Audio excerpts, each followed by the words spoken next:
I've learned that some investments never yield returns. The pen scratched against expensive paper as I signed my name, Sarah Chen. Each letter was another nail in the coffin of what used to be my family. "Are you certain you want to cut all financial ties with your family, Ms. Chen?" the lawyer asked. "Absolutely certain. It's time to rebalance my portfolio." Through his office windows, I could see people going about their normal lives, calling their parents, texting their siblings, planning family dinners. Normal families, functional families, families that didn't steal from each other. 6 months ago, I would have been one of those people. 6 months ago, I still believed family loyalty was a two-way street. But that was before the ring, before the lies, before I discovered that sometimes the people who claim to love you most are the ones willing to hurt you deepest. As I walked out, I thought about them. My parents in their tiny rental apartment, wondering how it all went wrong. My brother Michael, scrolling through job listings he'll never apply to. All of them learning that actions have consequences. It all started with a diamond ring and an expensive lesson about where not to invest your heart. If you've ever felt taken advantage of by your own family, leave a blue heart so I know I'm not alone in this journey. But to understand how I reached this decision, we need to go back 6 months.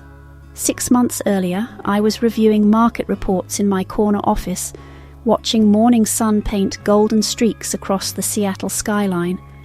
My nameplate read Sarah Chen, CFP, Certified Financial Planner. Never put all your eggs in one basket. That's what I told my clients every day. Diversify your investments. Spread your risk. Don't let emotion cloud your judgment. It's funny how the advice we give others is often what we most need to hear ourselves. At work, I was the expert. I could spot a bad investment from miles away. Red flags were my specialty, but when it came to my own family, I'd been ignoring every warning sign for 28 years. Growing up, our house operated on a simple principle. Michael was the investment, I was the insurance policy. Michael got the new bike, the baseball lessons, the college fund. I got hand-me-downs and constant reminders to be grateful. "Sarah, honey, you've always been our reliable one," Mum would say, usually before asking me to bail Michael out of another mess. "Michael requires more assistance." That was the family motto. Michael needed help through college dropouts, job losses, relationship failures, always with a price tag I was expected to cover. I told myself this was normal. Families support each other, right? Even when that support only flowed one way. The only person who ever made me feel like I deserved more was David. David Martinez, a software engineer with kind eyes and steady hands. The kind of man who actually listened, who remembered little things, who showed up when he promised. The night he proposed at our favourite Italian restaurant, he got down on one knee between the breadsticks and wine list. "You deserve the best things, Sarah," he said, opening that small velvet box. The ring was stunning, 2-carat solitaire diamond, $15,000 he'd saved 8 months for.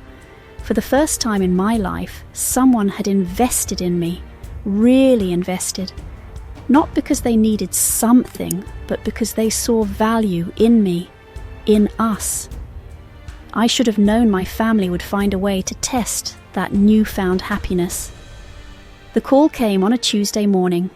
I was analysing a client's retirement portfolio when my phone buzzed.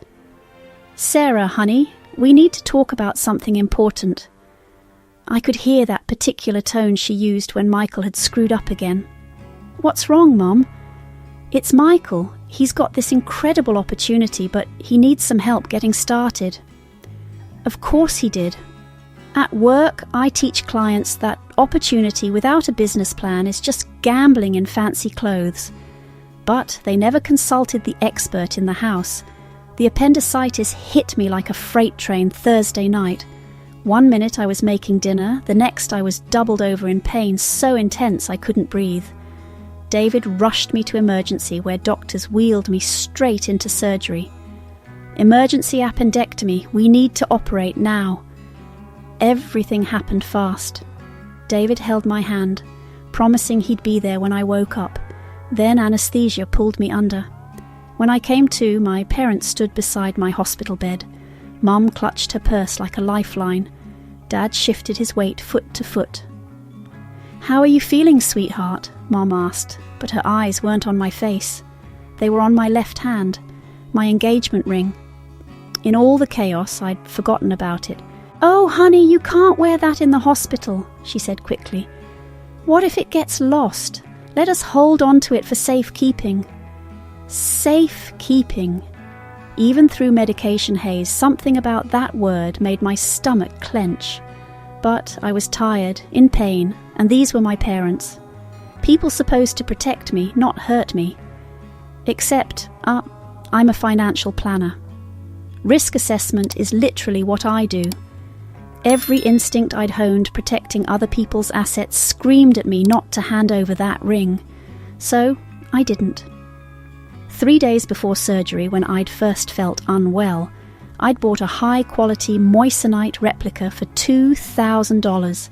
Same setting, same size, same sparkle to casual observers. I'd hidden my real ring in a safety deposit box and kept the fake in my jewellery box. Call it paranoia. Call it professional instinct.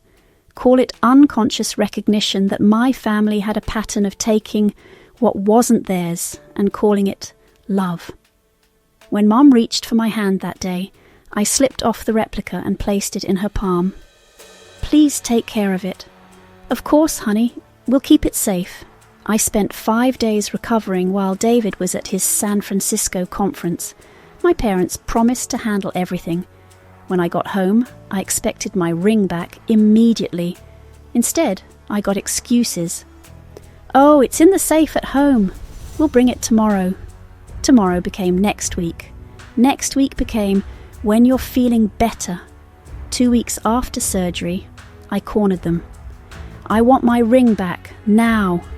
Dad pretended to watch news. Mum bustled around the kitchen, wiping clean counters. "Well, honey, we need to talk about that." My blood went cold. "What do you mean?" Michael had this incredible opportunity, a business venture in Las Vegas with his new girlfriend, Brittany.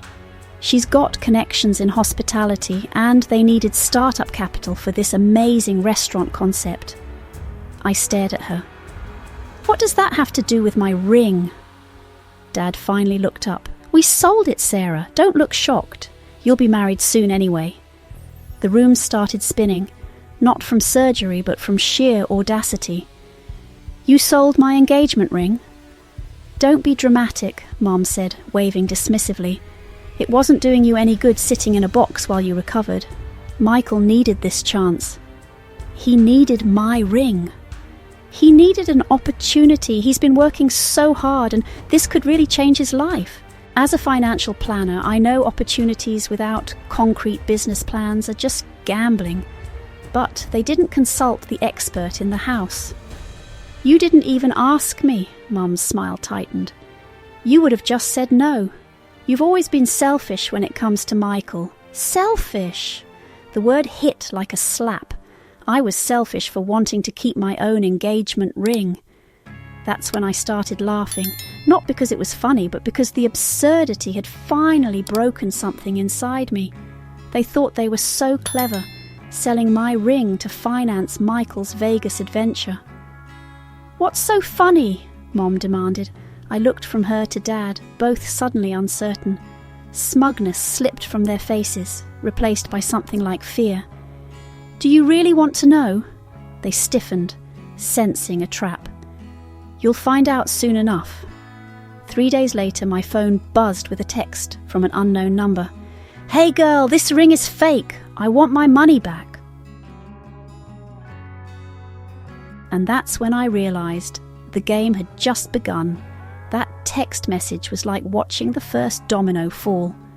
I sat in my car outside the grocery store, staring at my phone screen, and for the first time in weeks, I smiled. Really smiled. They'd sold my ring for $8,000. $8,000. Half what David actually paid.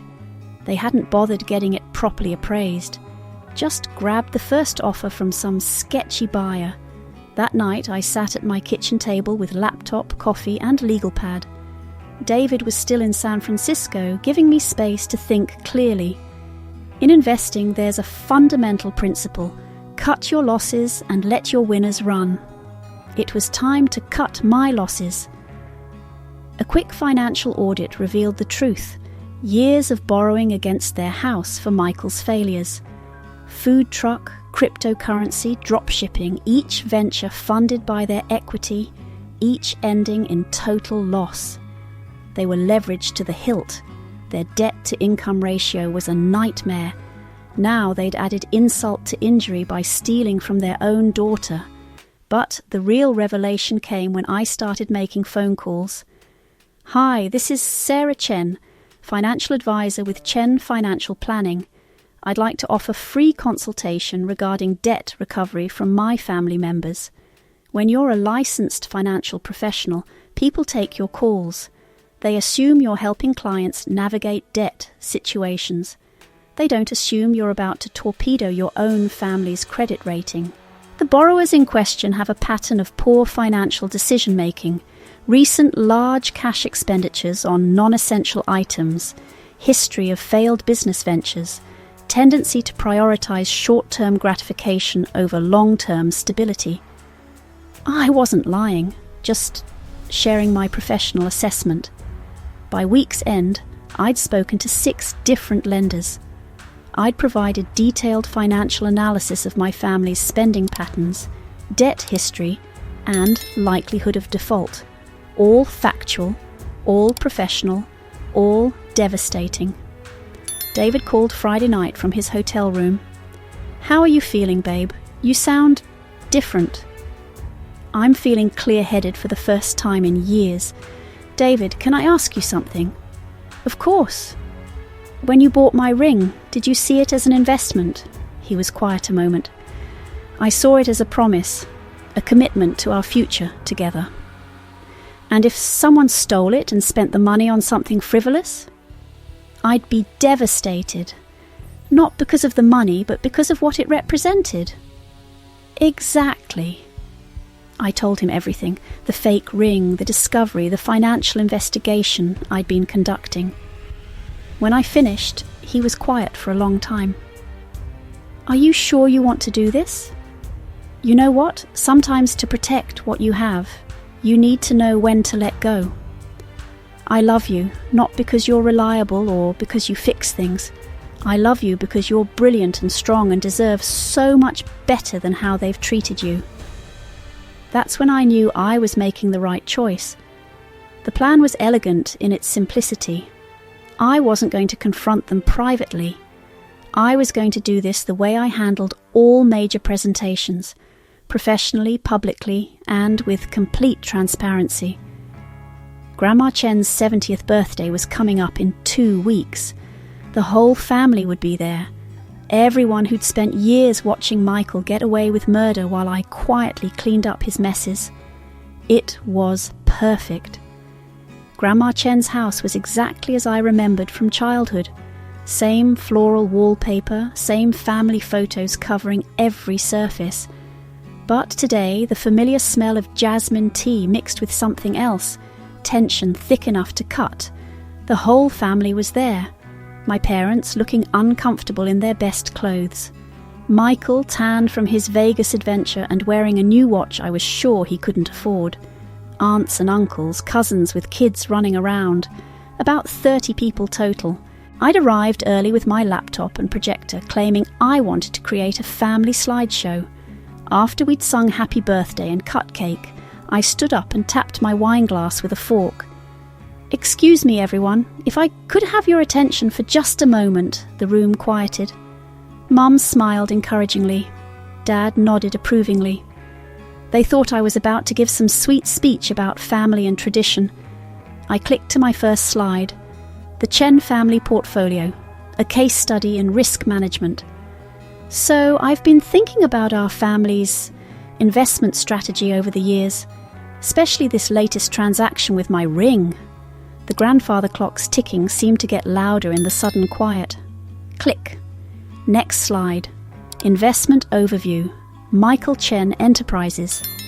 Michael stared at me with growing alarm. Dad had gone very still. Let's start with the numbers. Over the past 10 years, the family has invested approximately $67,000 in Michael's various business ventures. Food truck, $15,000. Cryptocurrency, $12,000. Dropshipping, $8,000. Various smaller investments, $32,000. Murmurs around the room. Cousins exchanging glances. Aunts raising eyebrows. These numbers were news to most of them. Now, let's look at the returns. Click to next slide. Food truck venture, total loss. Cryptocurrency investment, 98% loss. Dropshipping business, total loss. Smaller ventures, total loss. The room was completely silent now except for that relentless ticking. Which brings us to our most recent investment. I clicked to a slide showing a photo of my engagement ring.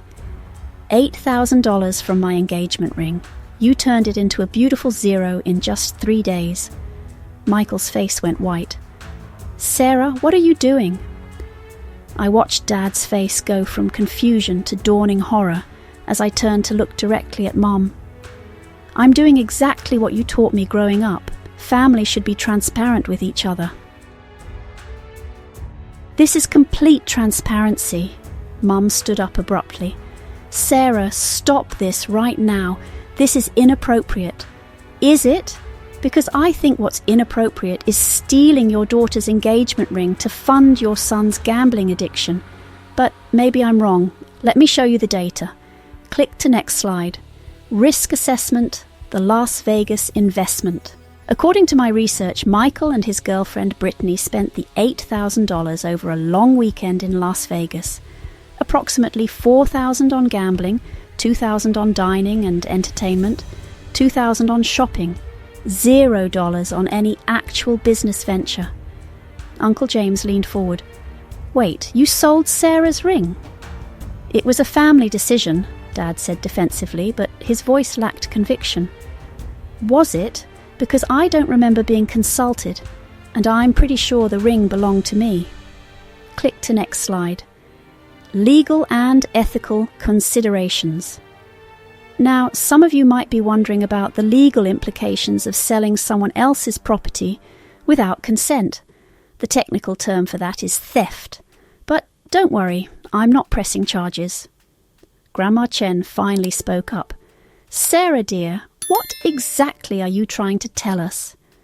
I'm telling you, Grandma, that the ring they sold was fake. A $2,000 moissanite replica that I bought as insurance against exactly this situation. The silence that followed was deafening. Michael shot to his feet. That's impossible. We had it appraised. Did you? Or did you take it to some cash-for-gold place that gave you a quick quote?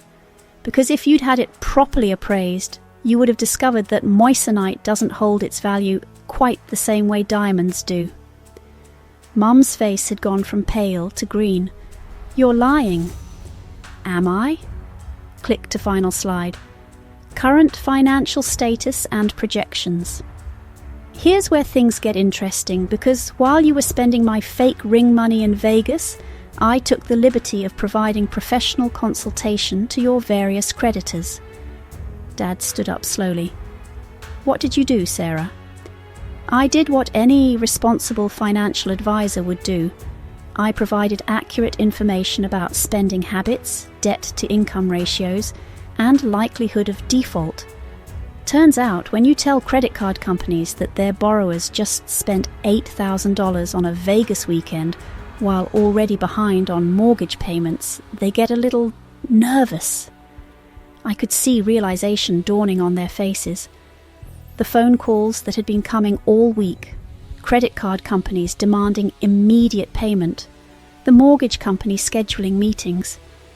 You destroyed us, Mum whispered. No, you destroyed yourselves. I just stopped enabling it. Cousin Jennifer, who worked in banking, stared at me with something like awe. "Sarah, how did you—" Professional expertise, and a decade of watching my family make the same mistakes over and over while expecting me to bail them out. Michael was standing now, face red with anger. "You vindictive bitch, do you have any idea what you've done to us?" "I have a very precise idea. I've done exactly what you did to me, except I used my brain instead of my emotions." The room erupted, family members taking sides, voices raised, accusations flying, but through it all I just stood there calm and collected, watching my family implode. The weeks that followed were like watching a house of cards collapse in slow motion. The calls started within days. First Mom, then Dad, voices shaking with panic about mortgage meetings and credit card demands. By week 4, the foreclosure notice arrived. Michael showed up at my office, wild-eyed and desperate, waving the papers. "Look what you did. Mom and Dad are losing their house because of you." I looked up from my computer screen. "No, Michael. Mom and Dad are losing their house because they borrowed against it repeatedly to fund your failures, then committed theft to fund your latest gambling spree. It was one weekend, one fucking weekend. One weekend that cost $8,000 you didn't have, funded by stealing from your sister on top of decades of financial irresponsibility." He slammed his hands on my desk. "You could fix this. Help them refinance, co-sign a loan, something." I stood up slowly. "Let me explain something, Michael. I've spent my career helping people build financial security. But there's one type of client I don't work with." "What's that?" "High-risk borrowers with a history of default and poor decision-making, which, according to every metric that matters, is exactly what you and our parents have become." "Get out of my office, Michael. Sarah, get out. Don't come back." He left, but not before calling me every name in the book. The house sold 6 weeks later, a short sale that barely covered what they owed, leaving my parents with ruined credit and no choice but to rent a small apartment across town. Michael moved in with them, his Vegas girlfriend having mysteriously disappeared when the money ran out.